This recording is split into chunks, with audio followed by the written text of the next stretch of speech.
Hello and welcome back to my channel.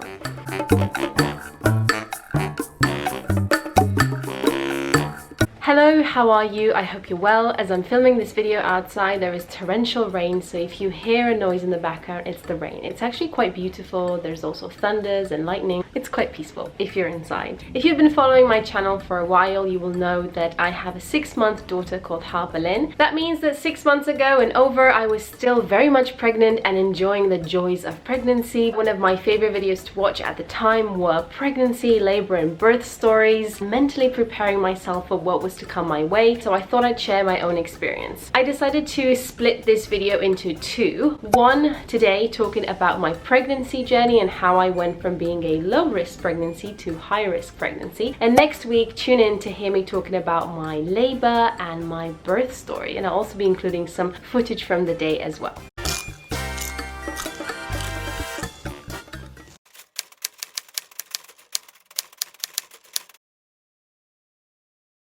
So as I briefly mentioned, I had a pregnancy that started off as low risk and ended up being high risk. Now, as much as I dislike the language that's being used around women and pregnancy, risk I think is a very loaded term. You know, when you are pregnant and someone categorizes you as high risk, it is pretty impossible not to feel stressed out. So let me start by giving you some context and how it all unfolded. I was pregnant for 38 weeks. I found out I was pregnant on the 3rd of May 2019, and I remember buying a pregnancy test at Leeds train station on the 2nd of May at midnight. We had just come off the train from Durham and we bought a pregnancy test because we had some suspicions. We waited until the next morning, talk about patience, and the test came out positive. We did do the test twice just to be sure, but it was a really special moment.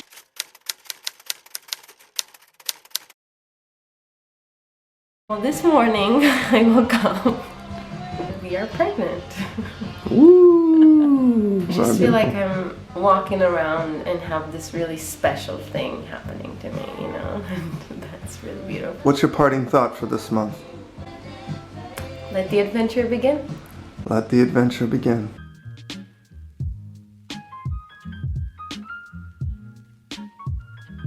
So after my first checkup, my due date was the 20th. After my first checkup, my due date was the 27th of December 2019. At that first checkup as well, I was also deemed a low-risk pregnancy. We were super happy about that because it meant that we could plan a home birth. Not only just a home birth, but a home water birth. I was super keen to try this. I had heard so many positive things. When I first told my brother, I remember he just gave me a straight look and just couldn't understand, I couldn't compute what I was saying. A home birth in a pool? What? Why would you do this to yourself and not go to a hospital? Had I not lived in the UK and had I still been in Romania, I would have thought this was completely bonkers. But actually here it's really common, more common than in other countries, and it's very encouraged for women to give birth at home if they can. So I was really keen to try it out, and I had super high hopes to have my home water birth. Overall, my pregnancy was pretty uneventful. Towards the end, things changed. For most of my pregnancy, I was as active as I could have been. I walked loads, I ran my business with a baby in my belly, I was delivering workshops, I was traveling a lot. I do have a video where I talk a little bit more about mompreneurship and how I was running my business while being pregnant, if you're interested to check it out. I was growing fine, my baby was developing fine. The only standout thing was that I had to take iron supplements, and that's pretty normal, especially for vegetarians, mainly because baby just takes up all of that iron to grow really strong. However, all of this uneventfulness changed on the 28th of November 2019. At this point, I was 35 weeks pregnant. I remember I was in the office. I think it was about 2 in the afternoon. I go to the bathroom, and when I look down, I see blood. I cannot explain to you the fear that washed over me, because seeing blood for the first time in pregnancy,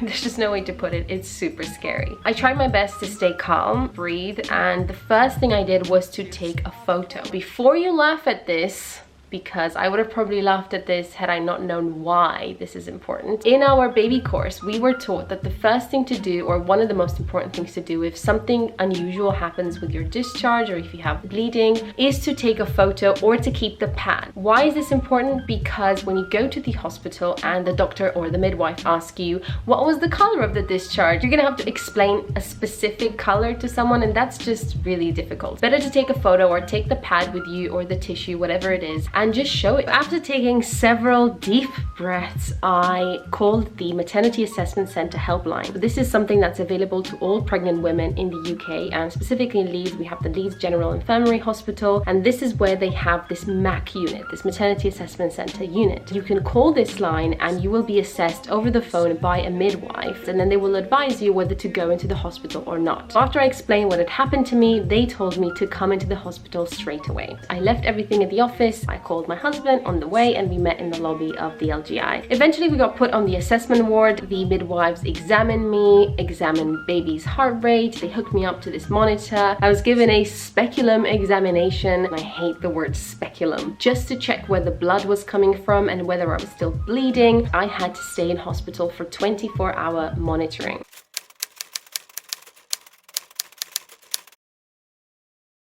We're currently monitoring baby's heartbeat. This is monitoring the heartbeat, and this is monitoring my tummy. Just had some dinner. Now I'm waiting to record the heartbeat for about half an hour.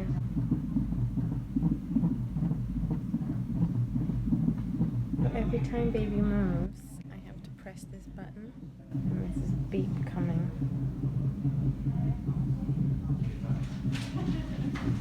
Thank you very much.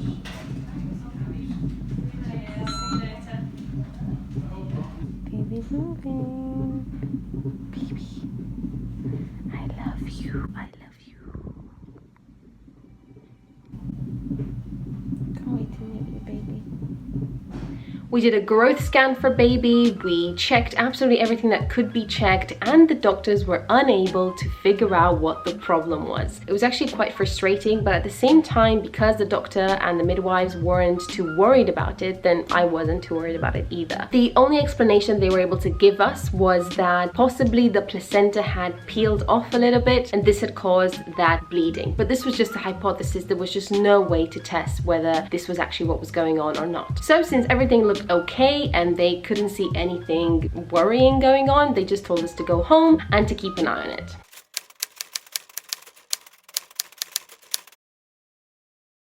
We've just been released. All is good. I'm going home and hopefully not coming back here. Yeah. Feeling tired. Yeah. I feel like I've been in the hospital for a month. You must be really. Oh.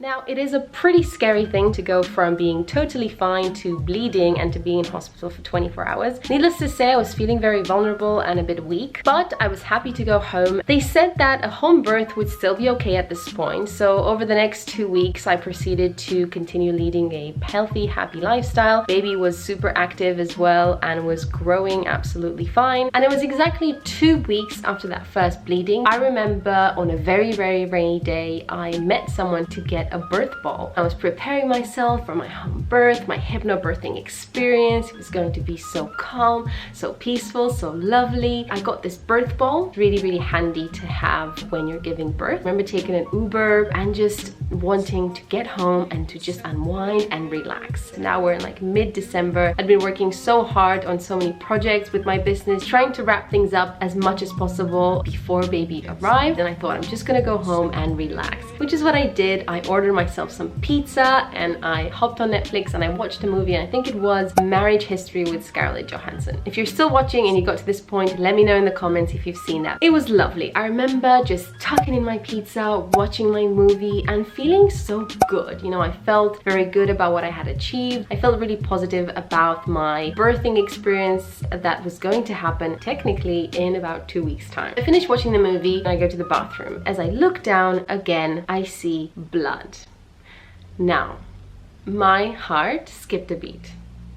It was so scary. I said, this is it. I'm going to go to the hospital again. I might be giving birth a lot sooner than I expected. I had to just gather all the strength that I had. One of the best things about this moment is that I was at home. I could get comfortable. I could bring all the stuff I needed to bring with me to the hospital, and it's gonna be a much more planned experience than it was the first time where I just went from work to the hospital. So again, the first thing I did was took a photo. The second thing was to call the assessment center again and explain the situation, and I estimated around 40 ml of blood. After a bunch of questions, they told me to to go to the hospital again. One of the questions the midwife asked me on the phone was whether I had had sex, and maybe that's what caused the bleeding, to which I laughed out loud. It was absolutely impossible to have sex at 38 weeks pregnant. It's hilarious. I assume it happens, but that was not the reason I was bleeding. So as heavy as I was, as big as I was, I packed a bag, some pajamas, a pillow, I grabbed a bunch of things, and I hopped into a cab and again met my husband at the hospital for another assessment.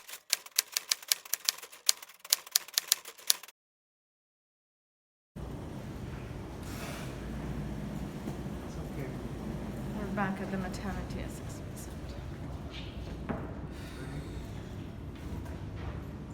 Rather frustratingly, but I'm also happy that was the case, nothing was wrong. After many checks and examinations, they couldn't identify why I was bleeding. It was assumed that the placenta had peeled off a bit and that had caused the bleeding again. I was told that I needed to stay in hospital for 24 hours for monitoring purposes, so I got hooked up to this monitoring machine. My baby's heartbeat was being monitored and I was being looked after by these lovely midwives, so we were both in a safe pair of hands.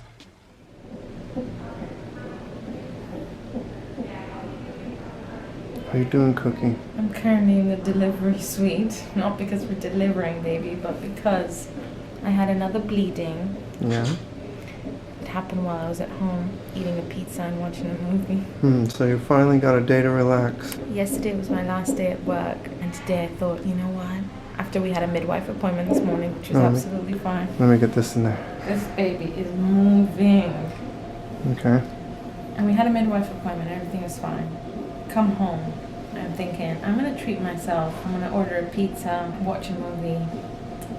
And I did that 10 minutes before the movie ended. I was like, I'm just gonna go quickly pee. Remind me, where did you get the pizza from? Domino's. Hello. I got really scared again. An hour later, we're in the hospital. Well, this is the safest place we can be. I was at work and my heart drops down into my gut when I get a text that says, please call immediately when you get this. But everything's good. Hey,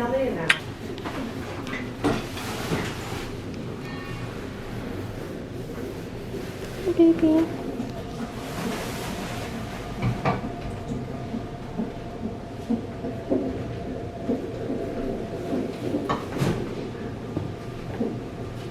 I mean, seriously.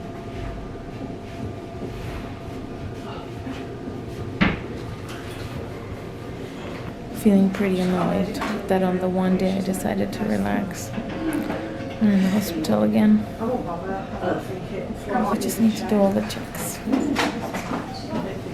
It was at this point on Thursday night, the night that I bled, that the LGI consultant basically said that the home birth was no longer an option. That whatever happens, a home birth is no longer safe and I should be delivering my baby in a hospital. I was of course sad, but at the end of the day, in that moment, you realize that you really need to quickly adapt and change the plan. I had to mourn the fact that I couldn't have my home birth. Then I thought, okay, I'm getting used to being in hospital now and it's not that bad and the midwives are really lovely, so it's going to be okay. So the next thing we did was we booked an appointment to see the birthing rooms and see which ones we could give birth in and try to plan as best as we could. At this point, I was 37 weeks pregnant and it was the morning after that the doctor came and gave us two options. And this is really where it gets tricky in terms of the decisions we had to make. It was that morning that was really the most important morning of my entire pregnancy. Option number one was to go home, assume the risk of bleeding again and then having to come to the hospital, so basically do nothing. Option number two is to be induced, to be booked for an induction. With all the reading that I did, the courses that we took, and as much preparation as we possibly could, I knew that I wanted to have as natural a birth as possible. I wanted to give my body the chance to experience this birth naturally and to let it do its own thing. I felt healthy and I said I didn't want to have an induction. I told the midwife I wanted to be examined just to make sure that I wasn't bleeding anymore and to check what was going on down there, and then I would go home and wait for things to happen naturally. We agreed to have a vaginal examination, again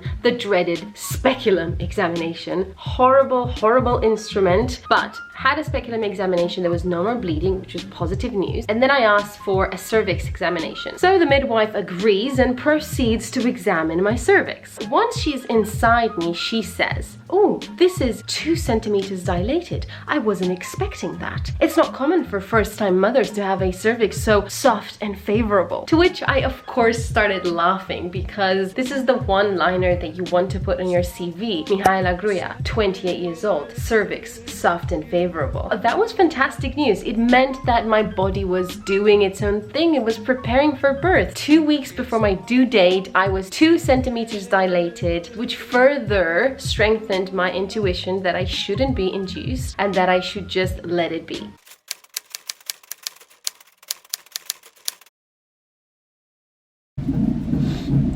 Oh, hi. Hello. Nice to see you there. This is a smiling woman because we've got some good news. We have been in hospital now for 12 hours or so. We have just had a cervix check, which, although uncomfortable at the beginning, was made more relaxing by the gas and air. That made me laugh. And we were told that my cervix is, quote, favorable and dilated at 2 centimeters. 2 centimeters. That's really good. It's very soft, which means that my body's naturally just getting ready to deliver the little peanut. So wait a minute, what's going on here? I'm just doing a bit of work. That's baby's heartbeat. I want to concentrate. However, as she was inside me, she basically proceeds to ask me, "Would you like me to do a stretch and sweep?" To which I say, "Wait a minute, that's not what we had agreed on. I need to think about it." And she says, "That's not what we had agreed on, but I'm already here, so might as well." A bit of context around what she had explained before is that a stretch and sweep is really a little flick of these fingers inside your cervix, which basically gives the body the signal that it can start labor. It's the mildest form of induction you could get. She could have done the stretch and sweep, and if the body wasn't ready, nothing would have happened. But it could have very easily triggered labor. And I say to her, "Well, why don't you wait for 2 minutes while I think about it?" So she basically sits there for 2 minutes, her fingers are inside my vagina, and I basically look at my husband and we start deliberating whether this is a good option or not. On the one hand, it could have sped things up. On the other hand, I had heard of negative experiences of women who have had this done and then proceeded to be in labor for a whole week, and it was very painful. And I look at my husband and he says, "You look hesitant to me, so I think we should stop." The second he said that, I knew it was the right decision. He had just verbalized the words that I couldn't say in those moments because I was in a pretty delicate situation, and I just needed someone to basically reflect my hesitation and to help me make that decision. So I told her that I didn't want to, and she proceeded to extract her fingers. Yes, that's what women have to go through, and if you're squirming, just remember that women are amazing. What they go through is amazing. Always working.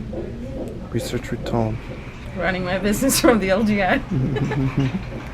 In the end, we basically chose to go home. Of course, at this point, I totally gave up on the idea of a home birth, and I started to set up plan B, which, as I said, was a hospital birth. From that Friday, there were precisely 7 more days of pregnancy. In that time, I came to the hospital for regular checkups, birth scans, and just making sure that everything was fine.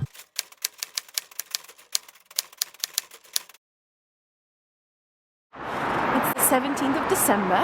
We are on our way, I say we because it's Peanut and I, on our way to the hospital to have a little scan after our last week little adventure in the hospital. We're gonna have a scan just to check everything is fine. No signs of labor just yet. Still waiting patiently. A few more days to go.